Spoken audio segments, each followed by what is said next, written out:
चलो स्टूडेंट आज साडा केमिस्ट्री का थोड़ा चैप्टर स्टार्ट हो जाएगा एटम एंड मॉलिक्यूल। कल असीं जिहड़ा वा force and laws of motion जिहड़ा वा जिस दा चैप्टर खत्म कर रहे हैं। सो ਇਹਦਾ फर्स्ट टॉपिक है कि laws of chemical combination. Laws की तरीके का मीनिंग ऑफ लॉ लाइक नियम होता है जिवें कुदरत का नियम कह देते हैं कि जन्म मौत होती है जन्म होता है मौत भी होती है वो भी एक कुदरत का नियम है। इदा भी एक लॉ की नियम है नोट कर लो।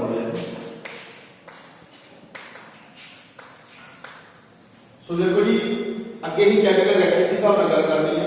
या केमिकल कॉम्बिनेशन की गल करनी है। पहला यदि एक डेफिनेशन नोट करो इसकी इंट्रोडक्शन नोट करो। In this process the combination of note कर लो जी in this process the combination of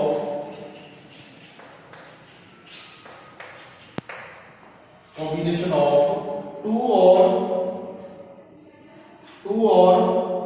more elements in this process the combination of two or more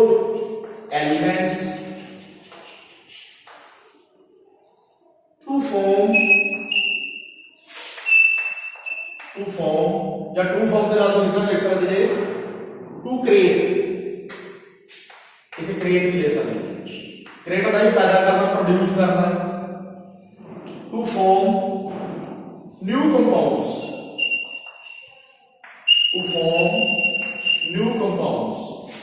is governed by certain laws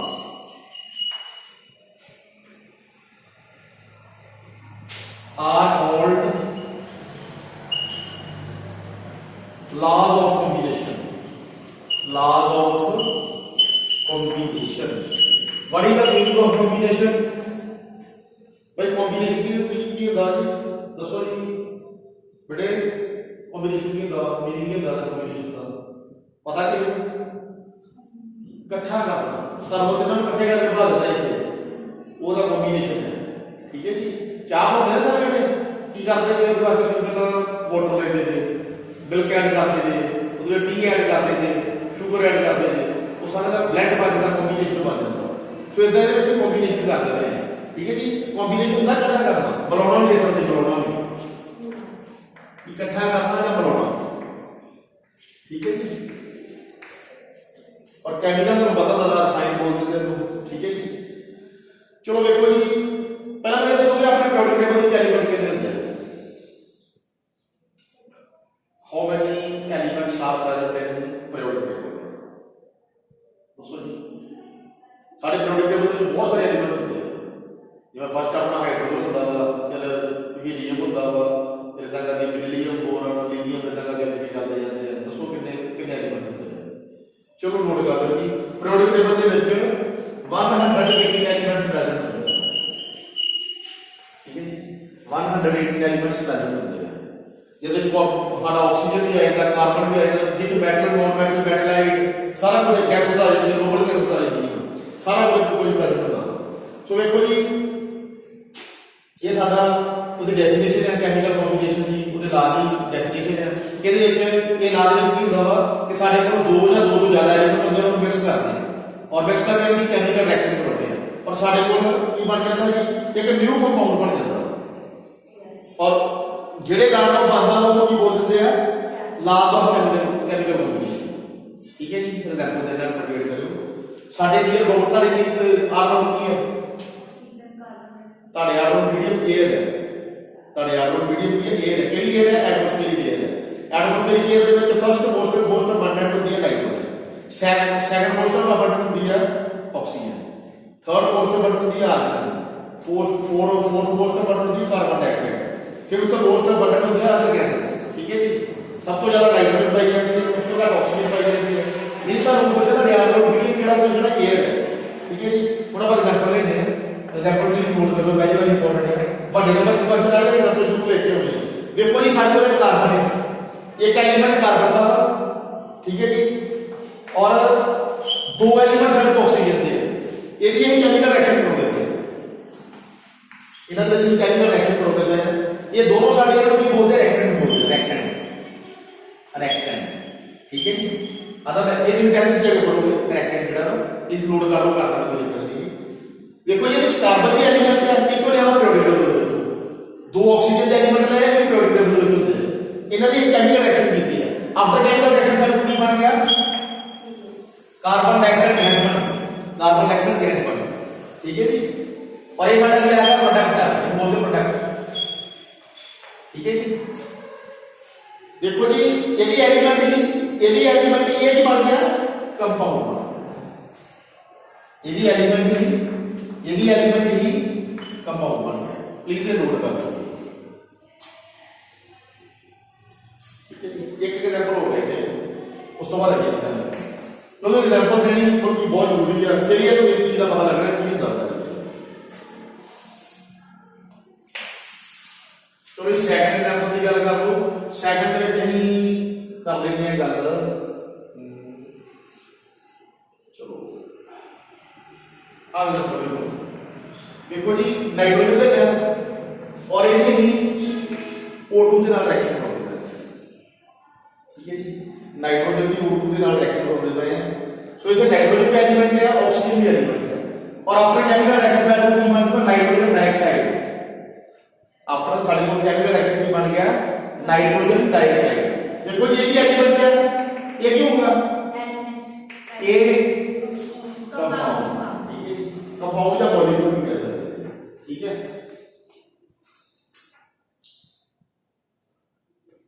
इतना water की example ले सकते हैं water ਦੇ ਵਿੱਚ ਕੀ ਹੁੰਦਾ ਜੀ H2 गैस होती है कितना था ऑक्सीजन होता है और इन्हें दी जो केमिकल रिएक्शन में साडे की बन को वाटर बन ठीक है जी ये ਵਿੱਚ है एक ही है कि तो सुपर H2 की है हाइड्रोजन नहीं हाइड्रोजन का की बोलते एलिमेंट बोला एलिमेंट बोला कोई कला हाइड्रोजन है हां बट जो दोनों मिलके फिर की बन गया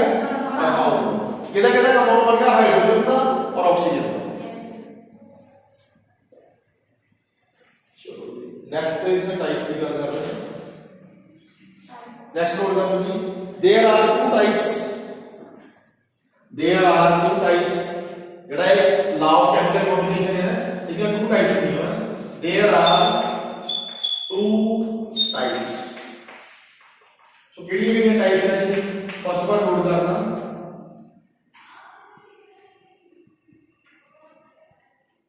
फर्स्ट वन आ गया law of conservation of mass law of conservation of mass what is the meaning of conservation कल से क्यों बोलते हैं मैं किसी का हम दसिया कि साफ संभाल करते हैं ये जीव संभाल तो कंजर्वेशन बोलते हैं नंबर 2 है कि सेकंड टाइप है ये law of constant proportion law of constant proportion अन्य प्रोपोर्शन की भी दोस्तों कांस्टेंट के बराबर हो गया प्रोपोर्शन का भी मैथ पढ़ते ना रेशियो प्रोपोर्शन चैप्टर किया होगा सो ਇਹਦੇ ਵਿੱਚ ਪ੍ਰੋਪੋਰਸ਼ਨ ਜਿਹੜੀ ਹੁੰਦੀ ਆ ਅਨੁਪਾਤ ਦਾ ਇਹਨੂੰ ਬੋਲਦੇ ਨੇ ਅਨੁਪਾਤ ਜਾਂ ਮਾਤਰਾ ਕਹਿੰਦੇ ਨੇ ਠੀਕ ਹੈ ਕਾਂਸਟੈਂਟ ਦਾ ਬਰਾਬਰ ਹੈ कांस्टेंट बराबर इक्वल ठीक है ਇਹਨੂੰ ਬਰਾਬਰ ਬੋਲ ਦਿੰਦੇ हैं सो ये दो टाइप्स है जी ਇਹਦੇ ਵਿੱਚ केमिकल कॉम्बिनेशन ਦੇ ਵਿੱਚ देखो जी अगर ਅਸੀਂ ਸਾਰੇ ਯੂਨੀਵਰਸ ਦੀ ਗੱਲ ਕਰੀਏ ਜਾਂ ਸਾਰੀ ਅਰਥ ਪਲੈਨਟ ਦੀ ਗੱਲ ਕਰੀਏ ਕਿਸੇ ਵੀ ਪਲੈਨਟ ਦੀ ਗੱਲ ਕਰੀਏ ਜੋ ਕੁਝ ਵੀ ਤੁਹਾਨੂੰ ਦਿਖਾਈ ਦਿੰਦਾ ਪਿਆ ਤੁਹਾਡੇ ਆਲੇ ਦੁਆਲੇ ਜੋ ਕੁਝ ਵੀ ਚਾਹੇ ਮੈਂ ਹਾਂ ਤੁਸੀਂ ਚਾਹੇ ਚੌਕ ਦਾ ਪੂਰਾ ਵਾ ਜਾਂ ਕੋਈ ਵੀ ਸਾਡੇ ਆਲ ਆਊਟ ਆ ਜਾਂਦਾ ਕੋਈ ਵੀ ਨਹੀਂ ਚਾਹੇ ਨੋਟ ਨਹੀਂ वो हर की चीज कितने मिलके बनी एटम बनी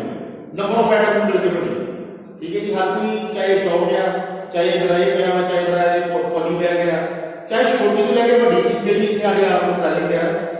चाहे वो लिविंग है चाहे नॉन लिविंग है सारी कितने मिलके बनी एटम मिलके बनी एटम में बहुत छोटा पार्टिकल होता बहुत छोटा ਅਸੀਂ ਉਹਨੂੰ ਬਣਾਉਣੇ ਨਾ ਡਾਇਗਰਾਮ ਬਣਾਉਣੇ ਜਿੱਦਾਂ ਬਣਾਉਣੇ ਪਹਿਲਾਂ ਦੇ न्यूक्लियस ਬਣਾਉਣੇ ਉਹਦੇ ਆਟਮ ਦੇ ਸ਼ੈਲ ਬਣਾਉਣੇ ਆਊਟਰਮੋਸਟ ਸ਼ੈਲ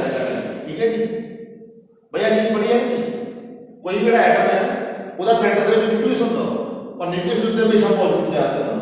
और जो आउटर मोशन है तो इलेक्ट्रॉन जो रोटेट कर देते हैं ऑर्बिट कर देते हैं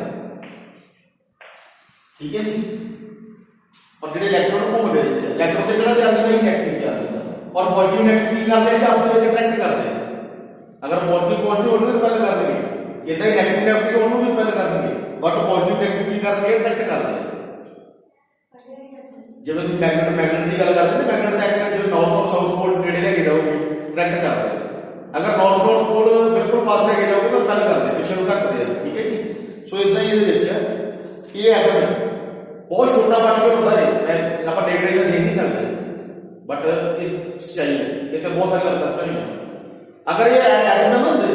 तो फिर मैं भी तुहाडे लैके तुहानूं लैक्चर ना देंदा तुसीं भी लैक्चर देंदे ठीक है जी कोई चीज़ ना होंदी साडे हाँ जी सब कुछ मैं बोल रहा लिविंग नॉन लिविंग कोई भी चीज है ना जी सैल वाली चीज जी वो बायोलॉजी की गल करते पए जे ये केमिस्ट्री का चक्कर होता है क्योंकि जो भी साढ़े आटम है वो नंबर ऑफ एटम को मिलकर चीज बनती है नंबर ऑफ एटम जो आपस में जुड़ते हैं जुड़ के बड़ी चीज बनती है ठीक है जी चलो जी ये तो एटम कह सकते हैं और ये न्यूक्लियस है और न्यूक्लियस का दसिया कि चार्ज होता पॉजिटिव चार्ज ये साइड के उत्ते मैं इलेक्ट्रॉन बनाए हैं और जो इलेक्ट्रॉन है उन्होंने नेगेटिव चार्ज होता उस तो बाद ये वाले ऑर्बिट्स है या शैल कह देते हैं शैल ऑर्बिट भी कह देते हैं इतना करके पी एल एम एन शैल होते हैं ठीक है जी सो ये चीज नोट रख कि एटम की डायग्राम बना दिया तो लगे आगे चलिए क्यों ना देखो ये दोनों टाइप्स है लॉ ऑफ कंजर्वेशन ऑफ मास और लॉ ऑफ कांस्टेंट प्रोपोर्शन यदि आप स्टडी करते हैं बड़ी इसको आप आगे एलैबोरेट करते हैं सो ये आपको रीड करना होगा ये भाई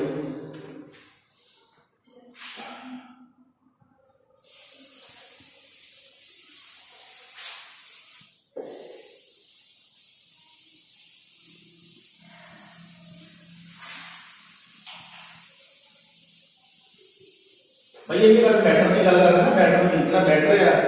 मैटर जो सॉल्ट भी आ जाता है लिक्विड भी आ जाता है गैस भी आ जाती है तीनों चीज़ें प्रेजेंट होती सो जो मैटर क्यों मिलकर बनता है और मैटर तो जैसे भी आ जाते हैं साड़ी बॉडी सॉल्ट भी होती है थोड़ा बहुत लिक्विड भी होती है ठीक है जी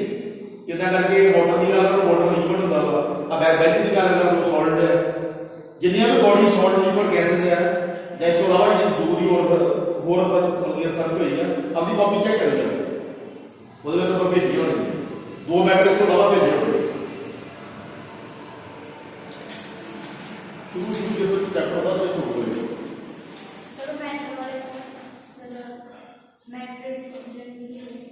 यदि क्लासिफिकेशन देखो की है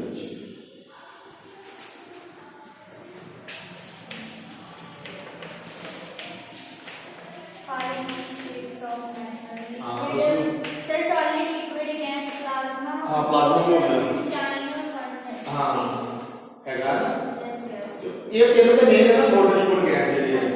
और सारे को मिलके बनते हैं एटम को मिलके बनते हैं बहुत छोटे छोटे एटम होते हैं कण होते हैं ਜਿਹੜੇ आपस में जुड़ते हैं और जुड़ के की बनता है केमिकल रिएक्शन होती है और वो चीज ਜਿਹੜੀ डेवलप हो जाती है कैसे न्यू कंपाउंड डेवलप हो जाता है सारी बॉडी में कंपाउंड है ठीक है ये केमिस्ट्री की बॉडी होती है ये सेल की बॉडी में कोई चीज है चलो जी आ देखो law of conservation of mass है जी it is discovered bye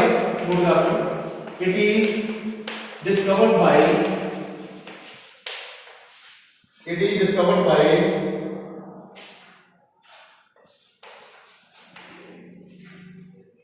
Lavoisier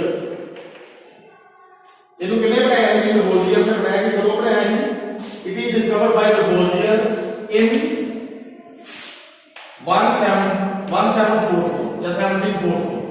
1744 ਦੇ ਵਿੱਚ लवेजियर ने कीता ही law of conservation of mass ਜਿਹੜਾ ਉਹਦੀ ਰਿਸਰਚ ਕੀਤੀ ਸੀ ਉਹਦਾ ਪੋਸਟੂਲੇਟ ਕੀਤਾ ਸੀ ਕਹਿ ਸਕਦੇ ਖੋਜ ਕੀਤੀ ਠੀਕ ਹੈ ਜੀ ਔਰ ਉਹਦਾ ਨਾਮ ਕੀ ਹੈ ਜੀ ਲਵੋਈਅਰ ਉਸ ਤੋਂ ਬਾਅਦ ਦੇਖੋ ਜੀ ਨੈਕਸਟ ਇਹਦੀ ਡੈਫੀਨੇਸ਼ਨ ਦੇਖ ਲਓ ਜਾਂ ਇਹਦੀ ਇੰਟਰੋਡਕਸ਼ਨ ਦੇਖ ਲਓ ਕੀ ਹੁੰਦੀ ਹੈ ਨਾਲ ਹੀ ਨੋਟ ਕਰ ਲਓ दिस लास्ट स्टेट दैट और ये पहला नाम जी दस चुका है ये वाली चीज के अकॉर्डिंग केमिकल रिएक्शन होती है जड़ा ये जी चीज लभी थी ना वो अकॉर्डिंग ही केमिकल रिएक्शन होती है। और केमिकल रिएक्शन में मैंने आख्या ही कि कोई भी बॉडी आ कोई भी बॉडी आ या कोई भी एनर्जी आ ना तो कभी खत्म होती है, अगर वो खत्म होती है तो नवी पैदा होती है। जिवें साडा फैन है, फैन को इलैक्ट्रिकल एनर्जी देते हैं, इलैक्ट्रिकल एनर्जी के कन्वर्ट होती है मैग्नेटिक एनर्जी, मैग्नेटिक एनर्जी के कन्वर्ट होती है mechanical energy,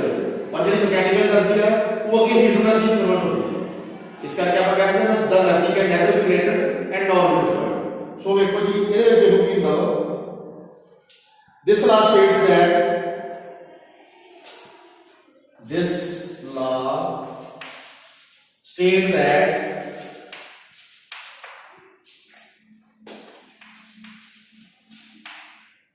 the mass can neither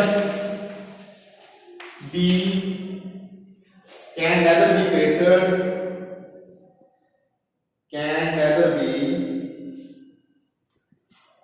created and nor be destroyed in a chemical reaction। ठीक है जी। देखो जी ਜਿਹੜੀ ਇਹ ਚੀਜ਼ ਲੱਭੀ ਆ ਕਿਹਨੇ ਲੱਭੀ ਜੀ ਲਵੇਜ਼ੀਅਰ ਨੇ ਕਿਹੜੇ ਲਾ ਦੇ ਵਿੱਚ ਲਾ ਆਫ ਕੰਜ਼ਰਵੇਸ਼ਨ ਆਫ ਮਾਸ ਦੇ ਵਿੱਚ ਉਹਨੇ ਕਿਹਾ ਕਿ ਇਹ ਲਾ ਦੇ ਅਕੋਰਡਿੰਗ ਜਿਹੜਾ ਮਾਸ ਆ ਨਾ ਤਾਂ ਕਦੀ ਖਤਮ ਹੁੰਦਾ ਵਾ ਨਾ ਨਵਾਂ ਪੈਦਾ ਹੁੰਦਾ ਵਾ। ਜਿਵੇਂ ਅਸੀਂ ਮੰਨ ਲਓ ਇੱਥੇ ਇਹ ਕਹਿ ਲਿਆ ਹੈ ਆਫਟਰ ਐਕਸ਼ਨ ਵਿੱਚ ਸਾਨੂੰ ਕੀ ਮਿਲਿਆ ਇਹ ਕਹਿ ਮਿਲ ਗਿਆ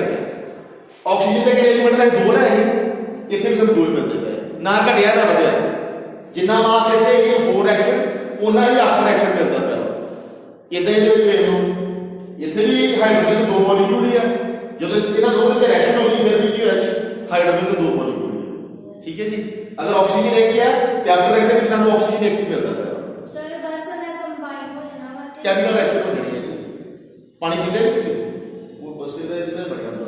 ਉਹਦੇ ਚ ਹਾਈਡਰੋਜਨ ਹੁੰਦੀ ਆਕਸੀਜਨ ਵੀ ਹੁੰਦੀ ਬਟ ਸਾਨੂੰ ਤਾਂ ਪਹਿਲਾਂ ਪਾਣੀ ਮਿਲਦਾ ਪਰ ਜੇ ਉਹਦੀ ਕਹਿ ਸਕਦੇ ਉਧਰ ਸਰਚ ਕਰਾਂਗੇ ਨਾ ਸਾਨੂੰ ਹਾਈਡਰੋਜਨ ਦੇ ਦੋ ਪਾਰਟੀਕਲ ਮਿਲਣਗੇ ਆਕਸੀਜਨ ਦਾ ਇੱਕ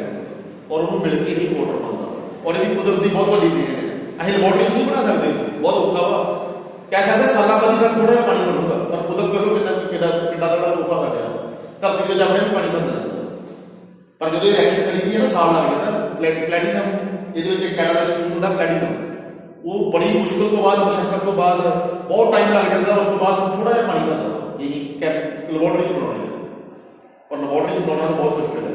बट कुदरत की जो कि तगड़ी हैगी है कि अपने आप ही बनता जाता साड़ी धरती थले अपने भी बनी जाता और बहुत ज़्यादा पानी। ठीक है जी। सो देखो जी आज देखो ला के अकॉर्डिंग की है लवेजियर ने कि law of conservation of mass के अकॉर्डिंग की आख्या वा the mass can neither be created and not be destroyed. और नाल ये है कि इनके केमिकल रिएक्शन में जो मास है ना तो कभी खत्म होता वा ना नवा पैदा ही होता जो है वो रह जाता। देखो 4 एक्शन से की लिया है नाइट्रोजन का ही ऑक्सीजन नहीं नाइट्रोजन का एक एलिमेंट है ऑक्सीजन का दो एलिमेंट है 4 एक्शन आफ्टर एक्शन देखो सेम ही है नाइट्रोजन इधर भी एक इधर भी एक ऑक्सीजन इधर दो उधर भी दो सेम इधर देख लो हाइड्रोजन ने दो मॉलिक्यूल है ऑक्सीजन एक मॉलिक्यूल है दोनों की केमिकल रिएक्शन कराई आफ्टर एक्शन भी हाइड्रोजन दो है ऑक्सीजन एक है। सो देखो जी लवेजियर के law of conservation of mass के according the mass can neither be created and not be destroyed. ठीक है जी। और इनको बोल देते हैं conservation of law of conservation of mass. Please ये चीज कितना रखियो एग्जांपल है नोट कर लो नाल एग्जांपल है नोट कर लो ये सर दोबारा करनी पड़ी है ये अकॉर्डिंग सही है मैं ये कर ही देता थोड़ा देखना चेंज कर दो चेंज की करना देखो पड़ती अगर हम कार्बन लेते हैं तो कार्बन के कितने एलिमेंट है दसो कार्बन के कितने एलिमेंट है एक दो दो कार्बन एलिमेंट 1 एलिमेंट है ऑक्सीजन के कितने 2 एलिमेंट है। ठीक है जी। और आफ्टर एक्शन में की वैल्यू कार्बन डाइऑक्साइड में इथे चेक कर लो कार्बन के कितने एलिमेंट है 1 एलिमेंट है ऑक्सीजन के 2 एलिमेंट है। सो लास्ट कंजर्वेशन में देखो सेटिस्फाई होता ਲਾ ਆਫ कंजर्वेशन के अकॉर्डिंग सैटिस्फाई होती जी। यस सर देखो इधर एक एक कार्बन डाइऑक्साइड है, इधर भी एक एलिमेंट कार्बन डाइऑक्साइड सर ना ते घटदा ही है ते ना वादा ही है, बराबर ही है। ठीक है जी, इतने दोनों अलग अलग है, कार्बन अलग है ऑक्सीजन अलग है, पर जब ये रिएक्शन कराई फिर कार्बन डाइऑक्साइड गैस बन जाती है। ਜਿਹੜੇ ਫਾਇਰ ਐਕਸਟਿੰਗੁਇਸ਼ਰ ਹੁੰਦੇ ਨਾ, ਉਹਦੇ ਵਿੱਚ ਸਾਡੀ ਬੋਡੀ ਦੇ ਵਿੱਚੋਂ ਵੀ ਕਾਰਬਨ ਡਾਈਆਕਸਾਈਡ ਬਾਹਰ ਆਉਂਦੀ ਹੈ ਜਦੋਂ ਅਸੀਂ ਐਕਸਹੇਲ ਕਰਦੇ ਹਾਂ। ਕੋਈ ਆਪਦੇ ਵਿੱਚੋਂ ਸਾਹ ਕਹਿੰਦੇ ਨੇ ਬਾਹਰ ਕੱਢਦੇ ਨੇ ਬੋਡੀ ਵਿੱਚੋਂ। ਇੱਕ ਐਗਜ਼ਾਮਪਲ ਇਹਦਾ ਹੋਰ ਕਰਦੇ ਇਹਨੂੰ ਕਰੋ, ਆ ਵੀ ਨੋਟ ਕਰ ਲਓ। ਚਲੋ ਜੀ ਇਹ ਦੇਖ ਲਓ, ਨਾਈਟ੍ਰੋਜਨ ਦੇ ਕਿੰਨੇ ਐਲੀਮੈਂਟ ਆ? 1 ਐਲੀਮੈਂਟ। ਦੱਸੋ ਜੀ ਰਿਸਪੌਂਸ ਦੇ ਆਗੇ ਥੋੜਾ ਜਿਹਾ। ਆਕਸੀਜਨ ਦੇ ਕਿੰਨੇ ਆ? सर सर और जो कहते हैं रिएक्शन होगी फिर की मान ली सर को नाइट्रोजन डाइऑक्साइड गैस बन गई, सारे को नाइट्रोजन डाइऑक्साइड गैस बन गई ਜਿਹੜੀ ਸਾਡੇ ਖੇਤਾਂ 'ਚ ਯੂਜ਼ ਹੁੰਦੀ ਹੈ। ਦੱਸੋ ਜੀ ਇਹ ਕੀ ਹੈ? सर नाइट्रोजन का वन आफ्टर रिएक्शन की मान एलिमेंट भी है। सर ऑक्सीजन के सर 2 देखो ये मास में चेंज है, मास में है। देखो ਇੱਥੇ ਵੀ 1 है, ਇੱਥੇ ਵੀ 1 है, ਇੱਥੇ ਵੀ 2 है, मास है नहीं है। ਸੋ ਇੱਥੇ ਤੁਹਾਡਾ ਲਾ ਆਫ ਕੰਜ਼ਰਵੇਸ਼ਨ ਆਫ ਮਾਸ ਜਿਹੜਾ ਸੈਟੀਸਫਾਈ ਹੁੰਦਾ ਹੈ। फिर दोनों रिएक्शन की नोट करना।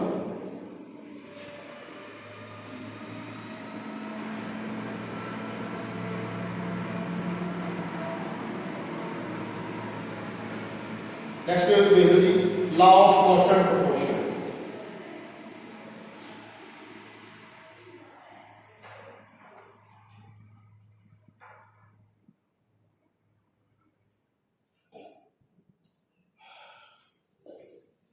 इधर पर एक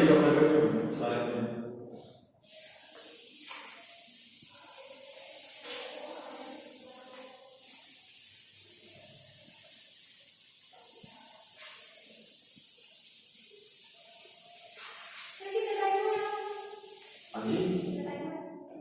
ਇਹਨਾਂ ਦੇ ਲੋੜੇ ਪਰ ਪਰਸਨ ਕਰੋ, ਇੱਕ ਆ ਟੌਪਿਕ ਪਰ ਬਾਤ ਕਰਦਾ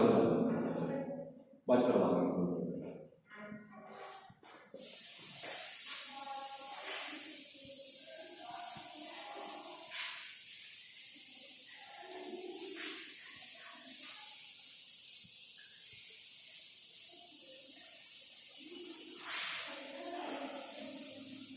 बुक केड़ी पढ़ते हो तुम? मनजीत सिंह दी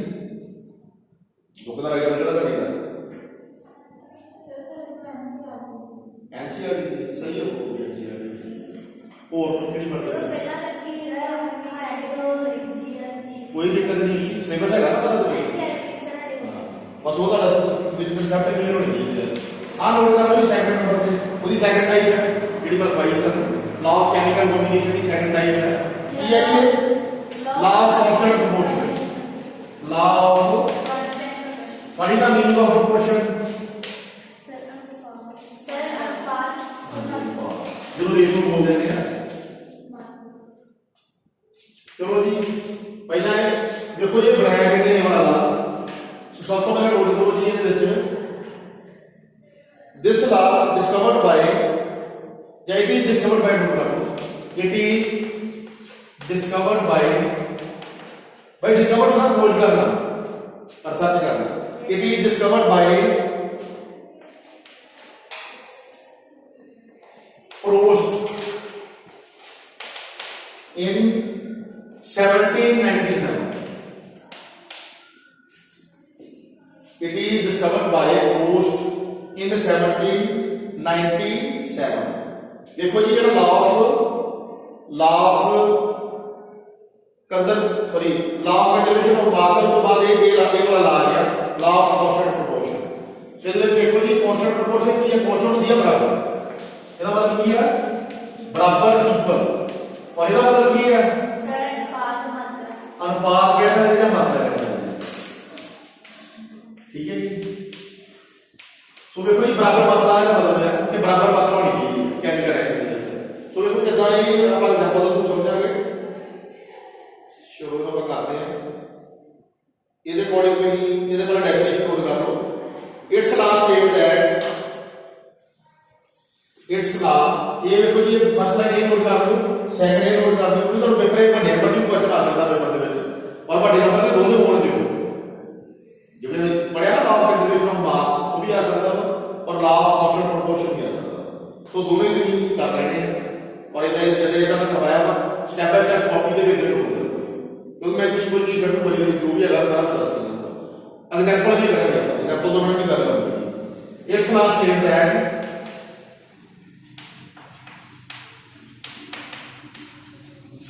देखो जी ये लार्ज की सिद्ध करता पाया इन ए केमिकल सबस्टेंस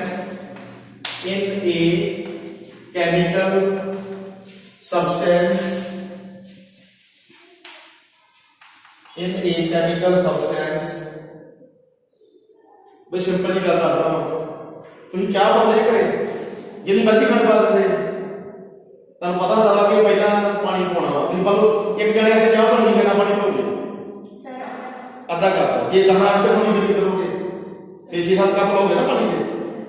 ਉਹਦੀ ਪ੍ਰੋਪੋਰਸ਼ਨ ਦੋਦੇ ਹੁੰਦੇ ਆ ਉਹਦੀ ਮਾਤਰਾ ਵਧਾਉਂਦੇ ਜੇ 10 ਬੰਦੇ ਅੱਧ ਪਾਣੀ ਹੈ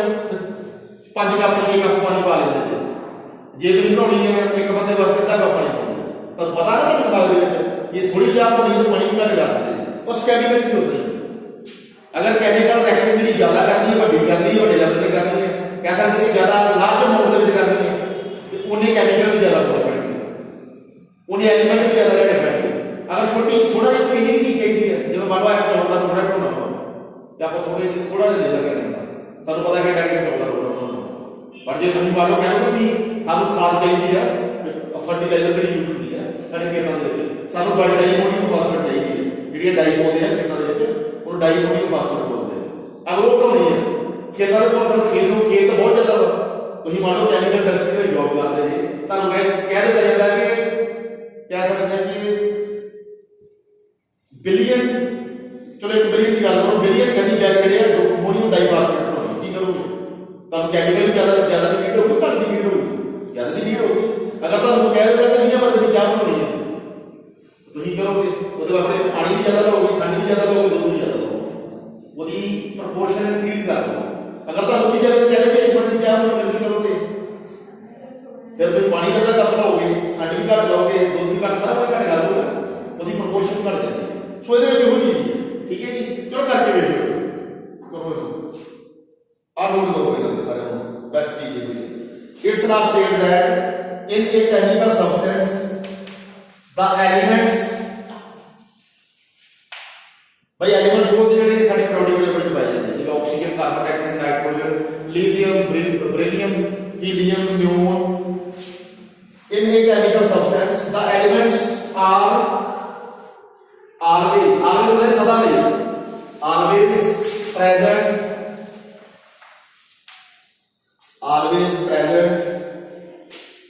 in definite proportion भाई definite होती खास definite proportion by mass ठीक है जी आज डेफिनेशन क्या सकते हैं ये सारा भी इकट्ठा ही लिखते होगा दोस्तों अच्छा क्लियर हो यस कोई भी केमिकल रिएक्शन करते हैं जितनी होती हम क्वांटिटी चाहिए होती है बॉडी की करते हैं कोई भी एलिमेंट है ਉਹਦੀ डेफिनेट प्रोपोर्शन होती है बाय मास जिवें 10 ग्राम मास है मतलब ऑक्सीजन का 10 ग्राम मास है मास के अकॉर्डिंग होती है एक खास प्रोपोर्शन होती है मैं करके आपको दस देता हूं एक मिनट वेट करो example low example low for example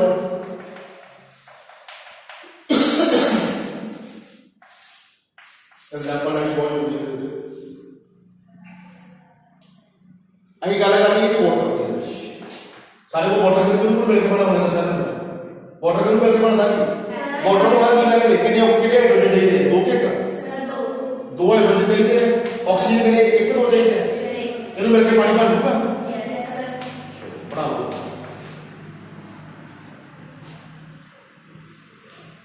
हुन ये अगर मान लो लेके करांगे इस हाइड्रोजन लेके ना ऑक्सीजन दो ले लगी बनूगा वाटर बनूगा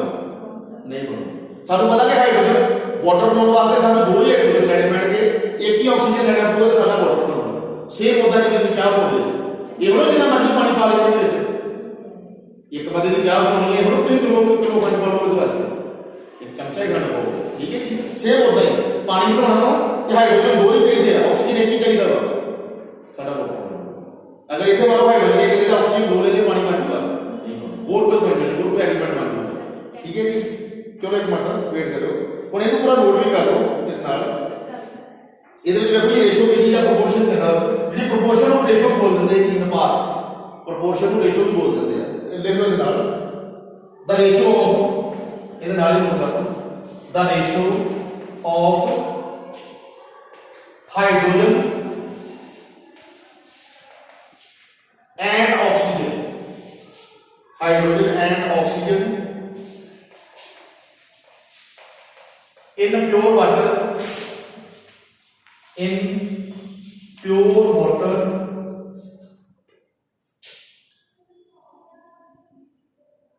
is always 1:8 by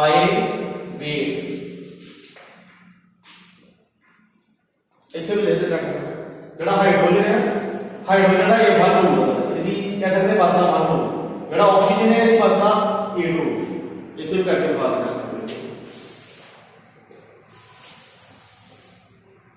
ਅਸੀਂ ਲਿਖ ਸਕਦੇ ਹਾਂ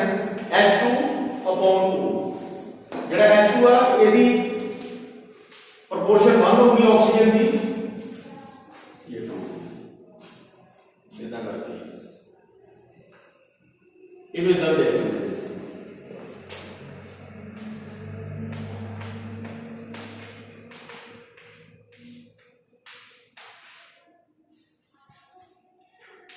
ऐसा नहीं हमारा शुरू हम उधर तो जब हम वाटर बनाने हैं वाटर का जो हाइड्रोजन है उसकी प्रपोर्शन बन है बट ऑक्सीजन की एरिया सो ये कह सकते हैं the ratio of hydrogen and oxygen in pure water is always 1:8 या 1 proportion 8 by weight ਹੁਣ weight ਦੇ ਅਕੋਰਡਿੰਗ ਹੀ ਇਹਦੀ ਗੱਲ ਕੀਤੀ ਹੈ ਜਿਵੇਂ 10 ਕਿਲੋ 20 ਕਿਲੋ ਜਿੱਦਾਂ ਕਰਕੇ ਜੀ ਦੇ ਵਿੱਚ ਗੱਲ ਕੀਤੀ ਹੈ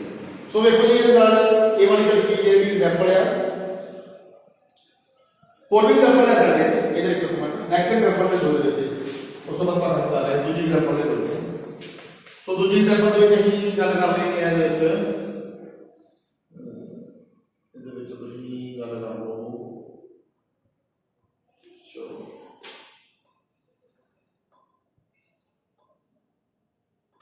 सल्फर ਦੇ ਦੋ ਆਕਸੀਜਨ ਦੇ ਦੋ ਦੇਖੋ ਸल्फर ਦੇ ਕਿੰਨੇ ਐਲੀਮੈਂਟ ਹੈ ਇੱਕ ਇਹਦਾ ਵੱਡਾ ਐਲੀਮੈਂਟ ਹੈ और ये